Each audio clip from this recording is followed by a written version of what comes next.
Hey friends, welcome to the Naked Marriage Podcast. We're Dave and Ashley Willis. On this podcast, we undress the truth about sex, intimacy, and lifelong love. I had to think about it for a second. That was a really good, Because I had to, with gusto. I've said it 1,000 times and I almost forgot. What do we undress here? You know, that's what happens when you're getting a little bit older.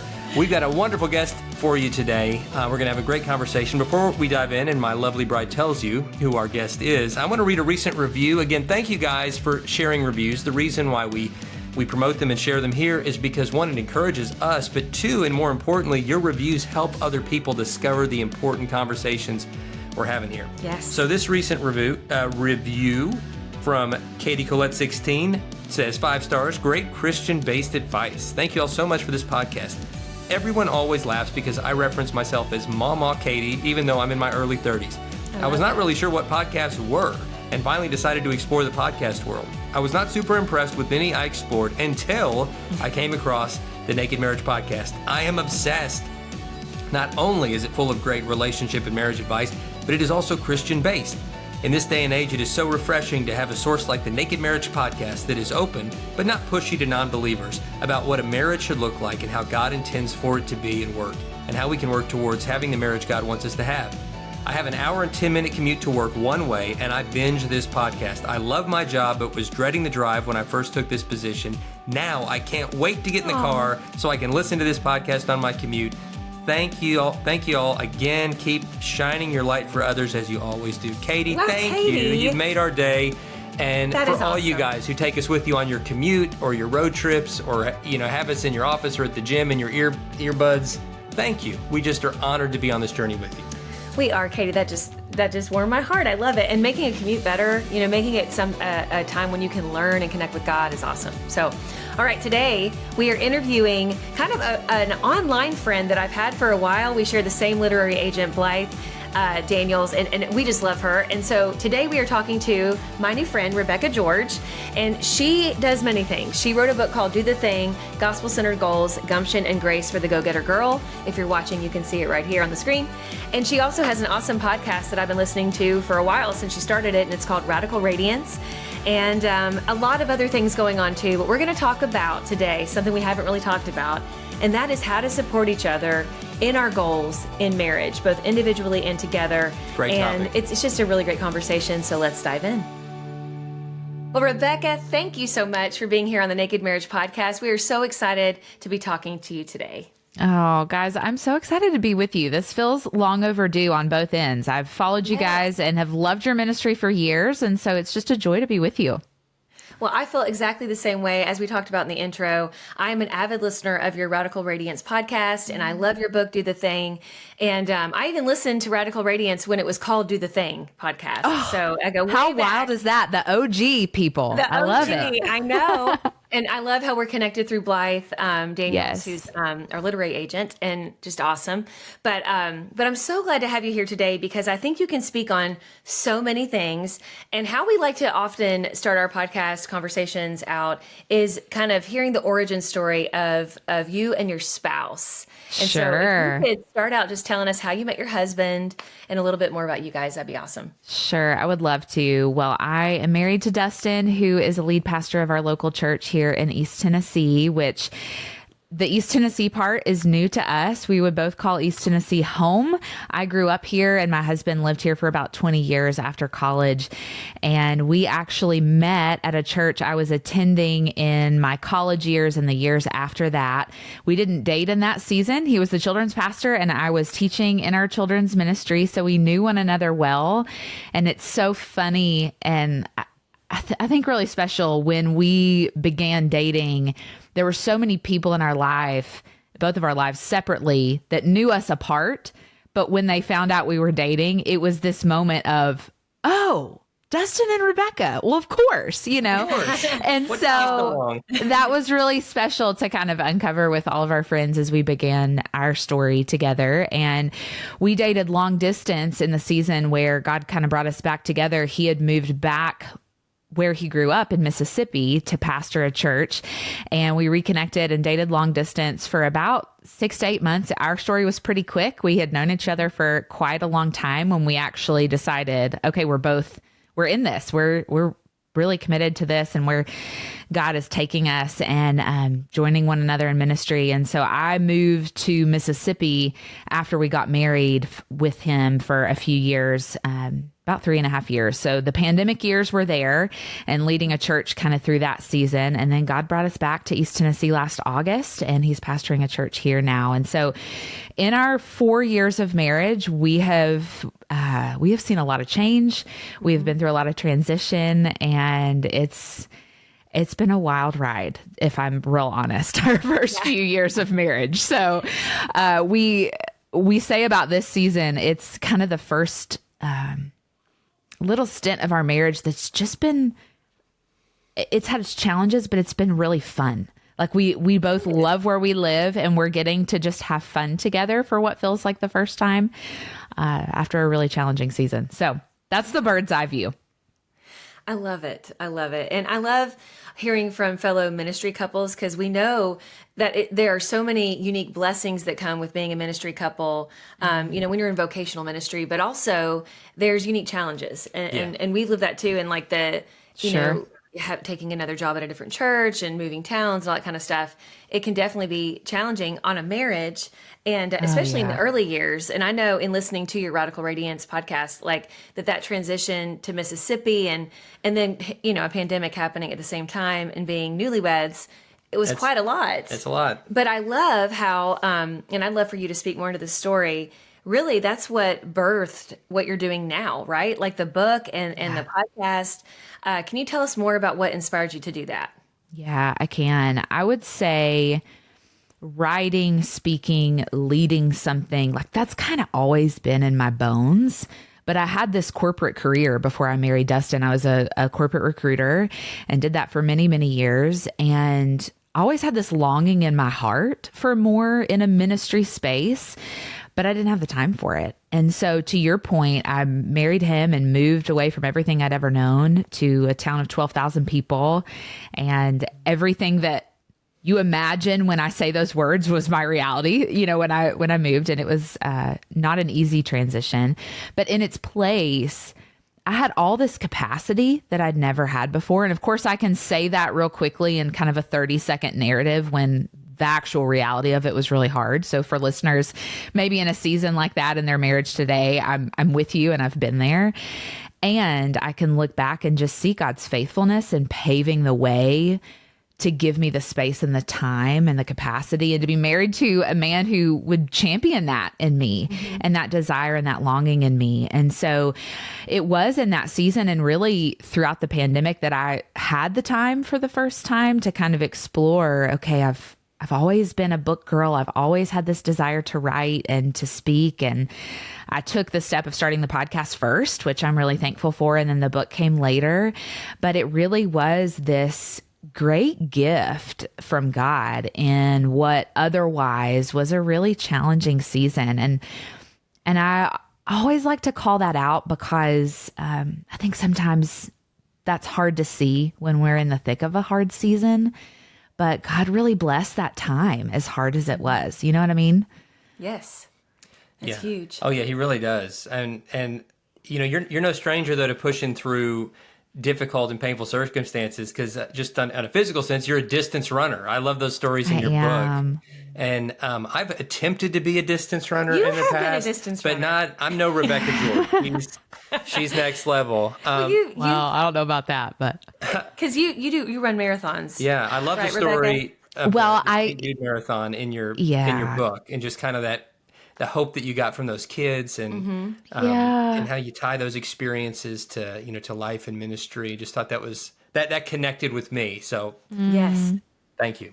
Yeah, absolutely. I think running is one of those things where the Lord just speaks to me when I'm out there and I'm by myself. I'm a captive audience because I have no distraction. And so even I'm writing my second book now. And just the other day, I felt like the Lord just really downloaded a lot when I was just in the quiet outside, just by myself. And so, yeah, he's taught me so much through that. I will say, Dave, I have not ran a marathon in about 5 years. So I'm with you in I have had my moments of being a long distance runner, but that is not my season today. But you've done it. You've done it. Well, yeah, that's true. But yeah, that moment that you're talking about, I think really matters in light of our calling and how we're seeing that particularly what you were mentioning was there was this moment late in, I think it was my second marathon. It was the St. Jude Children's Research Hospital marathon that you mentioned.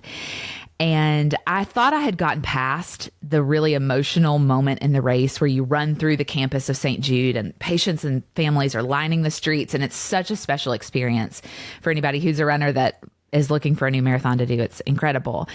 But I was getting to that point where I was hitting the wall, which you guys know about, right? That moment where you just really want to quit.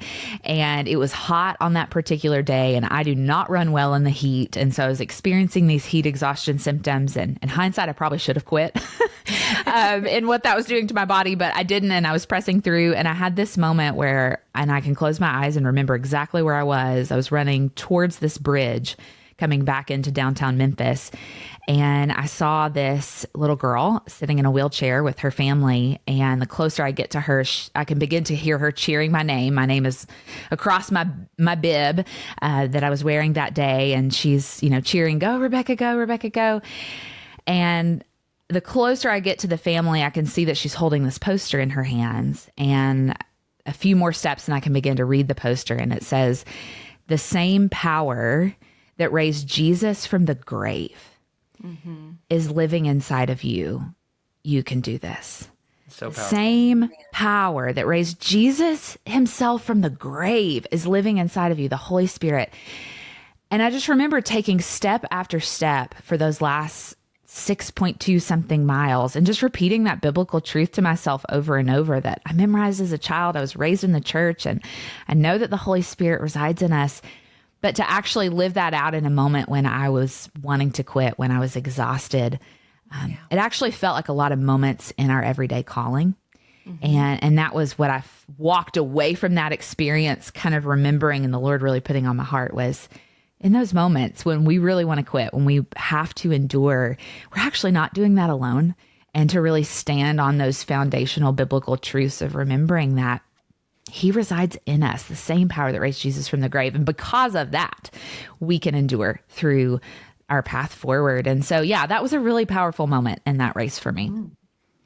I love it. Thank you so much for sharing that. It's so powerful. And I think it is easy to forget that, like when we're in the weeds of whatever it is, whether we're running a marathon or not. I think, in your book, you're talking about people who are goal oriented, wanting to fulfill these goals, wanting to go after the thing that God's put on their heart and to use their gifts and talents and do the thing. I mean, that's why it's called Do the Thing.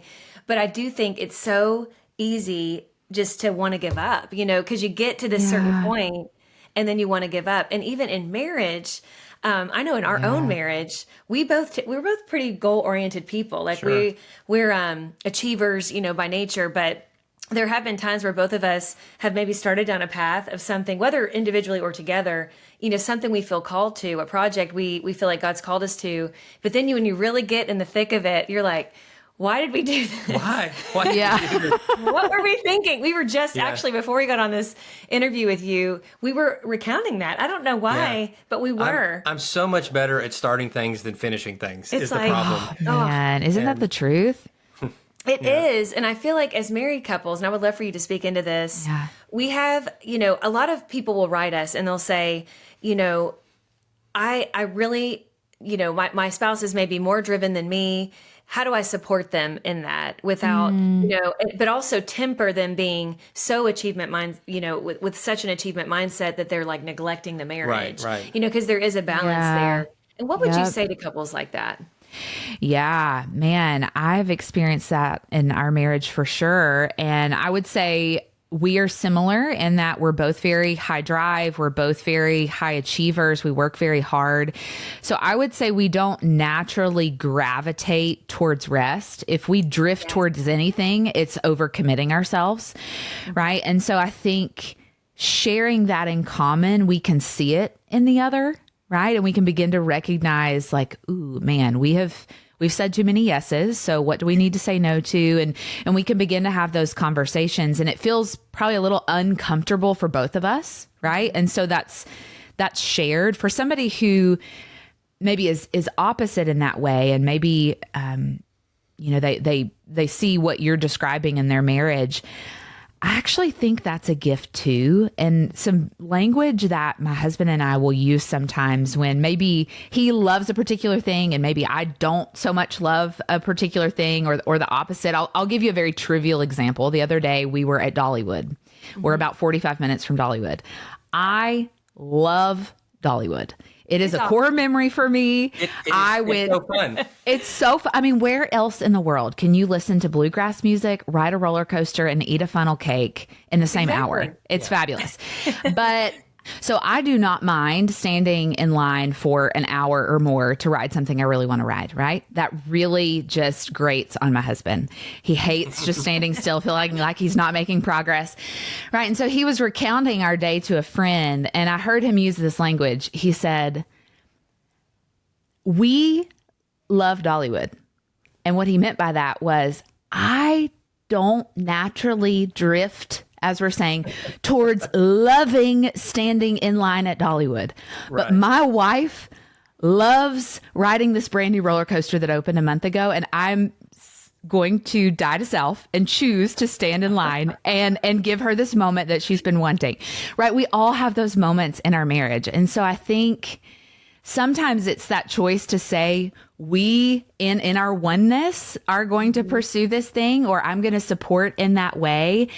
Or we need to pull back. And so I'm going to challenge you in that certain way because maybe you're the more high drive person. But that language, I think in our marriage has actually encouraged the further discovery of oneness. Yes. Do you know what I mean? Yeah. And just using that phrase of I'm choosing to use we, even though I actually don't drift towards enjoying this particular thing. Yeah. Yeah, because you're one. You are one, even though we're not, you're unified, but you're not uniform. Like it's not like you're all the same. So that's right. I love that. But being able, what I found in our journey too, even just with preferences like that, is sometimes when I come out of my comfort zone and I embrace one of Dave's preferences, I end up really, even if I'm not like, she ends up having fun. Like to the maybe I don't love it to the level but you more love than it, you thought you would. but way more than I thought I would. And I'm like, wow, I love that. Could, And me too with her. I mean, me too with like, it's like, I end up watching stuff that I wouldn't normally. Sure. You watched a Hallmark movie with me last night. Yeah. Oh, Like, that's that awesome. right there. And that a one, Hallmark mystery, because I love a Hallmark now mystery. I will say that one in particular was as bad as I was expecting. It was but there have been horrible, others. but we loved it. There have been others where I was pleasantly surprised. Like this is pretty entertaining. There's actually a plot. There's a I plot. know, right? This one did not have much of a plot. I'm not even going to say the title, but I liked the acting in it. Like they're sweet, Right. Yeah. But, it is what it is. But I think when it comes, back to kind of this people who are goal-oriented, wanting to achieve things, or maybe even someone who hasn't traditionally been goal-oriented, but they know there's something God has called them to, and they're like, I don't even know quite how to get there. What are some tips you would give couples in particular to just support each other in that? Like, how can we support each other in taking those steps to what God has called us to? Yeah. I would say, first of all, discerning, is it the season for that, right? And really working through that together. I will say me and my husband don't have children yet. And so we are both in a season where we are granted the time and the space and the capacity to create and travel and speak and write books and do things that I'm sure will shift in different ways when hopefully we start a family one day. Yes. And so there's a lot of conversation around that of, hey babe, we have the time. Like, let's do this now while we have all that capacity, and knowing that part of the conversation too is, hey, let's enjoy it, because I know that, our lives aren't over when we have children, but that will shift for a while, right? When they're young. And so I think that's part of it. And then I think the second part of it, being the supportive spouse and how to do that well, would be every facet of supporting and championing that for your spouse, right? So sometimes that means a word of encouragement of like, hey, I know you're discouraged, or maybe you're scared to take that next step, but like, I'm for you. I am in this with you. Sometimes it's creating that space to allow for that, right? Especially if there are other priorities, or it's a full season. Maybe it's saying like, hey, I'm just going to use the example of writing a book. Hey, I'm going to give you a couple hours on Saturday morning. I'm going to keep the kids, go to Starbucks, go sit down and take dedicated time to work on this. There's nothing as an achiever that is more encouraging to me than when my spouse intentionally comes to me and says, this is how I can create space for you to take that next step. Right. Yes. Yeah. I can't think of anything more encouraging. And so I think it's the encouragement and it's the creating space, even when it might feel uncomfortable or sacrificial. Yeah.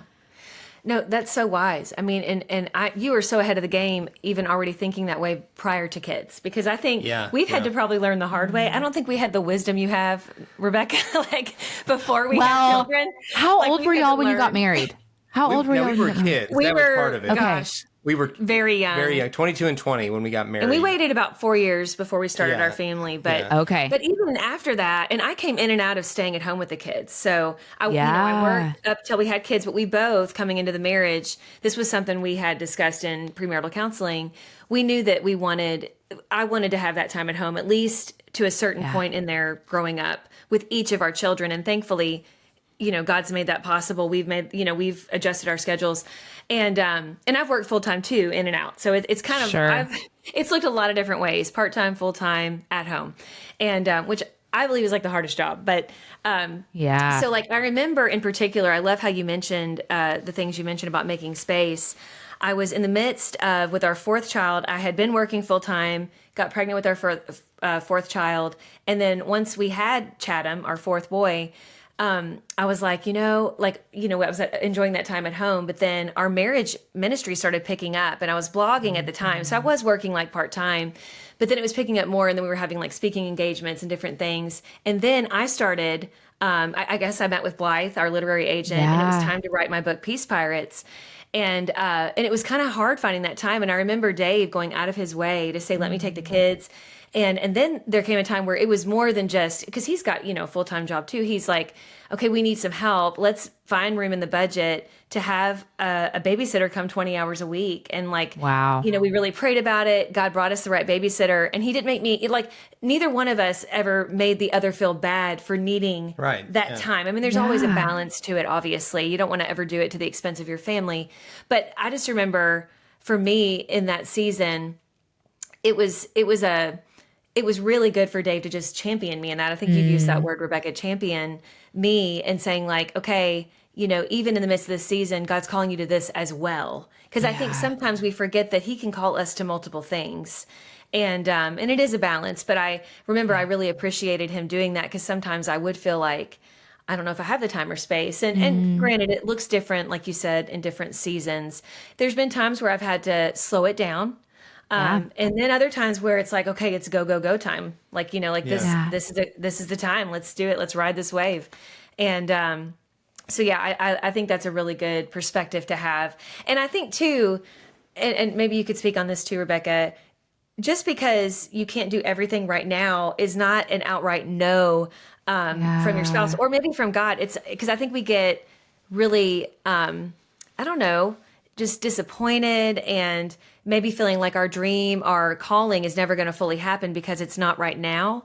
But what would you say to that person who, like, listening to this, they're like, I am a go-getter girl and I want to, I love how that's part of your title, but I want to go and do these things. And, or maybe a husband listening is like this, I know God's called me all these things, but I feel like just when I'm starting to take steps, I have to slow it back down again. What would you say to those people? Yeah. I think we really have to focus on where God has planted our feet. And that changes and shifts from season to season. And sometimes in the same calendar year, our time and capacity can shift and change. And I don't think we give ourselves enough grace for that. And so what tends to happen is the guilt and shame that you're talking about of feeling like, man, it's not my time, or is it ever going to be my time? Or I'm feeling behind because I've not accomplished X by this, maybe date that I wanted to. And most times in my life, I can't speak for anyone else's, but most times in my life, when I experience those types of thoughts, it's because I'm not really fixed in where God has planted my feet today. And that's like the big sister, not fun answer that you probably want to hear if that's you coming to the conversation today, but it's true. And there is time for those things, but it might not be today. And when we rush it, for example, I wanted to write this book 8 years ago. If I would have done it my way, it would have come out long before now. But was there refining that needed to be done in my own heart that the Lord needed to do in me before I was ready to write this message in a gospel-centered way, in the way that it needed to be written? Yeah, I wasn't ready 8 years ago. And so I think there's beauty in that when we choose to see it that way. And we also know, Romans 8:1, there's no condemnation for those in Christ. So if you are feeling shame and guilt over the fact that you've not gotten to that particular place, we know that that's not from the Lord. And maybe we need to fix our eyes on where he's planted us right now. So good. And I think we all need to be reminded of that over and over and over again. That's a beautiful reminder. Yeah. Rebecca, what you're doing is powerful. Before we wrap up, I want to tell people where they can connect to your ministry. And first off, I want to again recommend the book that we've been talking some about, but barely just touch the tip of the iceberg. That's we encourage you to get this book, Do the Thing, Gospel-Centered Goals, Gumption, and Grace for the Go-Getter Girl. And even though I'm not a girl, I actually benefited from, So, I'm so glad, Dave. So, thank you. For the go-getter guy, I got something too. That's right. But get that book. And Rebecca, tell folks where they can connect with your podcast, your social media, because what you're saying the world needs to hear, and we want our listeners to connect with you. Oh, well, thanks, guys. So I would say I'm most active over on Instagram. My handle is Rebecca George Author. And you've mentioned it a couple times throughout the episode, but over on Radical Radiance, my podcast, we are doing a series related to every chapter of Do the Thing. So if there's something we dug into and just touched the tip of the iceberg, as you said, and you think, man, I want to hear a whole conversation about that topic, we have that ready to go for you. So I'd love to have you over there. You can grab the book anywhere you like to buy books, Amazon, Christian Book, all of those places, and I'd love to have you. Great. Well, thanks again, Rebecca, for being on here. Like you said, it was long overdue. I'm so glad to finally connect with you, and I just love the ministry. I love what you're doing, so keep up the great work. Keep it up, and let us know when that second book's out. That's right. Yeah, I'm excited about that as well. I love it. Thanks, guys.